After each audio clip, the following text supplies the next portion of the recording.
Hi Tony, good session today. Hope you found it helpful. As we saw, easy to fall back into old habits, but not easy to manipulate the golf club at 70 mile an hour with the hands and arms to try and compensate for a swing fault. So just a couple of things to run through now from the lesson. We want to make sure the ball position isn't too far forward. It needs to be just back inside that left heel, and we don't have too much sort of shaft lean behind the golf ball. That's going to cause you to hit the golf club too much on the way up and encourage more sort of top shots.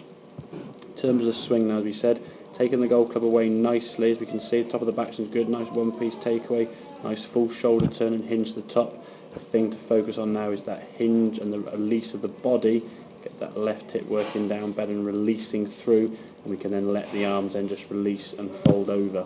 Compare that to one on the left-hand side now. We hit the previous shot way left, same good backswing, but you can see as you come in here now, a big drop in the golf ball, trying to really hold the club face open, left hand way on top of the right hand there, a big block off sort of cut shot to try and just basically compensate for the previous error in the previous shot.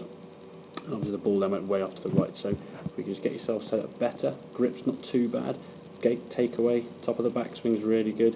Now we're just going to release the hips first, get the lower half working better, that will keep the club face square, and we can then release the club freely to the target right the way through up onto that left side. So as we said, try not to manipulate the golf club with your hands and arms. Try not to think too much. Your backswing now, I got to say, is really good. Just make sure in terms of your practice that you warm up doing sort of small swings, nothing more than this takeaway here, back and through, and then gradually build up to the wrist hinge, and then we can start increasing that to the full swing. So you start building up the swing for a good practice, rather than in 4 or 5 buckets of golf balls and eventually finding a good strike.